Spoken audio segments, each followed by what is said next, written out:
올라 아우토입니다. 반갑습니다. 지금쯤 신학기가 시작되어야 하는데 안타깝게도 다들 잘 알고 계시다시피 개학이 계속 늦춰지고 있습니다. 학생들은 좋을까요? 깝깝할까요? 잘 모르겠네요. 자, 그리고 이 신학기가 되면 가장 많은 관심을 받는 IT 관련 제품은 아무래도 노트북일 겁니다. 개인적으로도 이맘때 가장 많이 받는 질문이 학생들이 사용하기에 좋은 노트북을 추천해 달라는 건데요. 그래서 오늘은 노트북을 가지고 왔습니다. 제가 생각하는 이 학생들이 사용하기에 필요한 요건을 꽤 잘 갖춘 녀석입니다. 바로 주연테크 캐리북 슈퍼플라이입니다.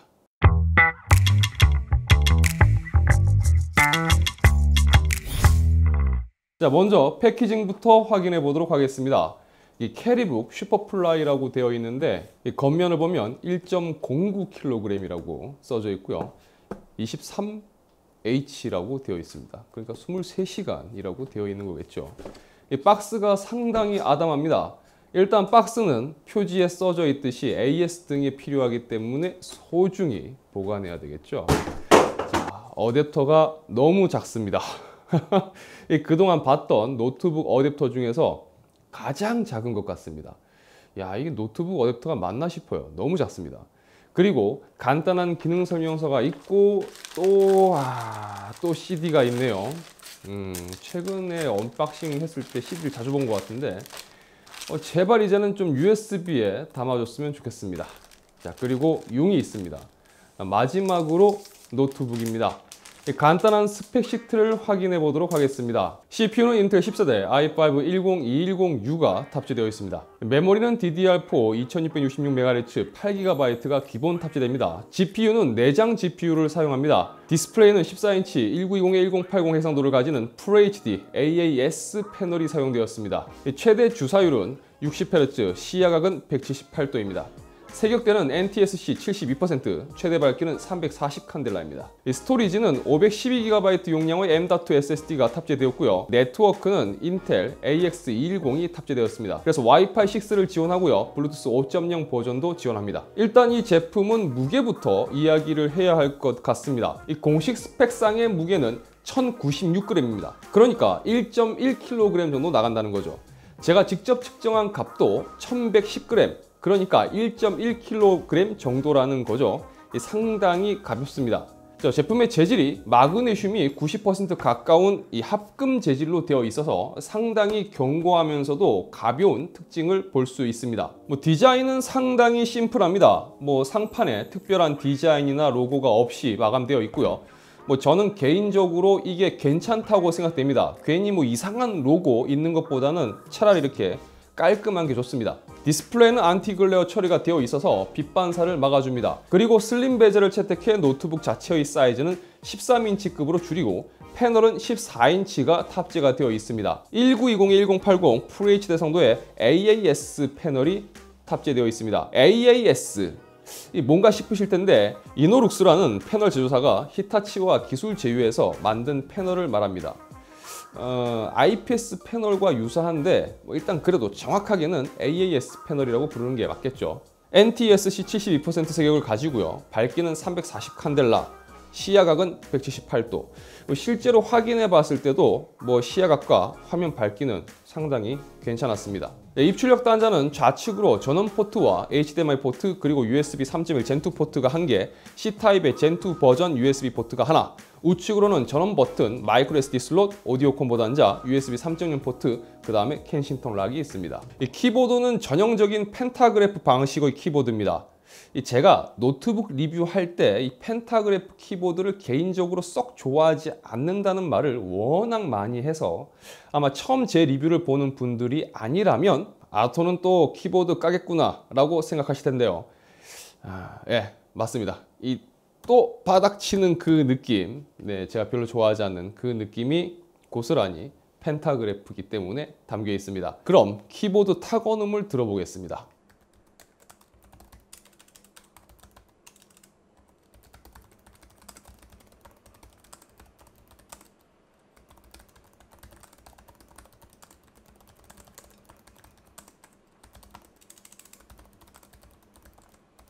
그나마 키보드 레이아웃상 배열이 꽤 여유 있게 잡혀 있어서 이 타이핑 감은 꽤 괜찮았고요. 숫자 키패드가 없는 대신에 필요할 때 한글 자판을 숫자 패드로 변경할 수 있어서 이 숫자 패드를 많이 사용해야 하는 사용자에게는 꽤나 유용할 것으로 생각됩니다. 이 터치패드는 노멀합니다. 기본적인 사용감과 그 터치감입니다. 키보드는 화이트 백라이트가 적용되어 있는데 어두운 곳에서 사용할 때는 꽤 유용한 기능이라고 볼 수가 있겠죠. 이 제품은 마이크로소프트가 정한 모던 PC 기준에 부합하는 제품입니다. 그러니까 가볍고 얇은 대신에 제품이 제공해야 하는 성능도 충분히 제공한다라는 거겠죠. 그럼 제품 성능을 확인해 보기 위해 몇 가지 벤치 테스트를 진행을 해봤습니다.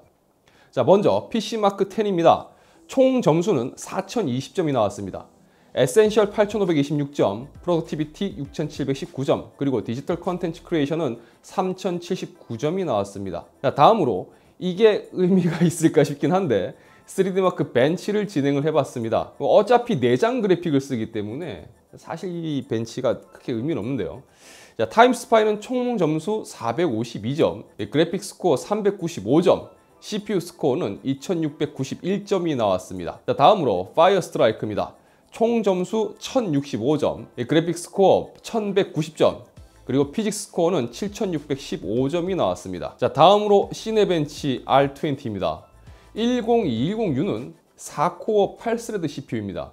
제가 조금 놀랐던 게요, 생각보다 점수가 잘 나왔습니다. 분명히 10세대 넘어오면서 성능 향상이 있었다는 것을 체감할 수가 있었습니다.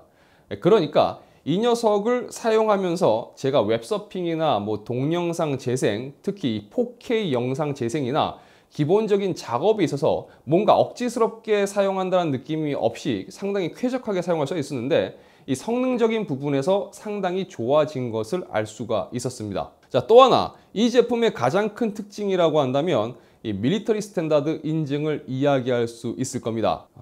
솔직히 말해서 이게 없는 것보다야 당연히 있는 게 좋은 건 맞는데요. 여러분들이 이거를 이제 가지고 어디 전쟁터에 나갈 게 아닌 이상 사실 이 인증이 큰 의미가 있을까 싶긴 한데, 그래도 이 밀리터리 스탠다드라는 이 인증 자체가 꽤나 하드한 테스트를 통과해야만 받을 수가 있는 인증이기 때문에 그만큼 이 내구도만큼은 확실히 튼튼하다고 생각할 수 있을 것 같습니다. 제조사가 강조한 특징 중 하나는 최대 23.7시간을 사용할 수 있다고 하는 이 배터리 용량입니다. 제가 실제로 사용하면서 느낀 점을 그대로 전해드리자면 동영상을 시청한다든지 그렇게 할 경우라면 꽤 오래 쓸 수가 있는데, 제가 벤치도 돌리고 또 다양하게 사용했을 때 그냥 배터리만으로도 써봤거든요. 그런데 대략 5시간 넘게 사용할 수가 있었습니다. 부하도가 높은 작업인 것을 생각해 보면 정말 놀라울 만큼 오래 쓸 수가 있었다는 겁니다. 그리고 어댑터도 아까 보신 것처럼 굉장히 작기 때문에 휴대하기 편하고, 또 제조사가 밝힌 바로는 50분 충전할 경우 15시간, 그 다음 80분 완충할 경우에는 23시간을 쓸 수 있다고 했는데, 이 부분을 좀 더 현실적으로 해석을 해보면 80분 완충하면 단순한 웹서핑이나 워드 작업 등은 5시간 이상 사용할 수 있는 수준이라고 보시면 될 것 같습니다. 그리고 제품의 또 다른 특징이라고 한다면 180도가 누워지는 힌지를 둘 수 있을 것 같습니다. 학생들이나 그 다음에 직장인들이 사용을 하면서 내가 보는 화면을 상대방에게 공유해 줄 때 테이블 위에 노트북 화면을 눕히고 이 특수키를 통해서 화면을 반전시켜 줄 수가 있는데, 이게 의외로 실생활에서 상당히 유용하게 사용할 수 있을 것 같다는 생각이 들었습니다. 자, 마지막으로 소음과 발열에 대해서도 알아봤습니다.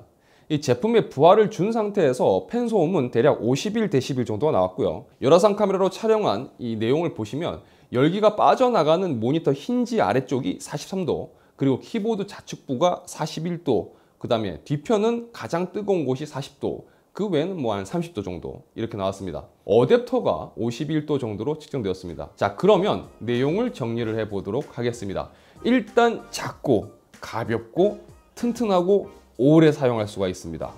아마 제가 방금 말씀드린 게 이 노트북의 주요 특징이라고 생각됩니다. 그리고 가격, 아마 가격이 가장 궁금하실 텐데, 제가 보여드린 모델은 512GB 스토리지에 기본적으로 8GB 메모리가 탑재된 모델이 이 89만 9천 원입니다. 일단 뭐 가볍고 튼튼한 외관에 긴 사용 시간 등 뭐 학생들이 사용하거나 또 직장인들이 업무용으로 사용하는데 저는 상당히 괜찮은 제품이라고 생각이 됩니다.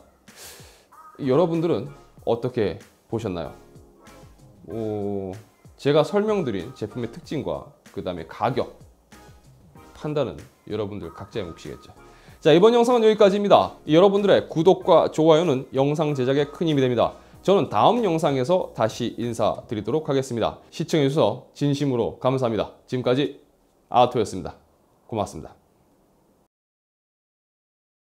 이 가격에 대한 그 기준점이 다 틀리기 때문에 89만 9천 원이 여러분들한테 어떻게 보이는지 모르겠어요. 사실 가성비라고 이렇게 말을 하고 싶긴 했는데 이게 가격이 또 어떤 분은 가성비네, 또 어떤 분은 그래도 비싼데 이러실 것 같아서 제가 가성비란 말을 쓰진 못했는데, 그래도 제가 보기에 이 정도면 저는 개인적으로 굉장히 만족을 해요.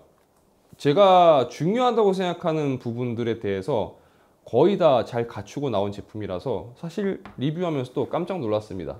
이거 제가 진심으로 하는 얘기예요. 저는 이 정도면 나쁘지 않다고 생각해요.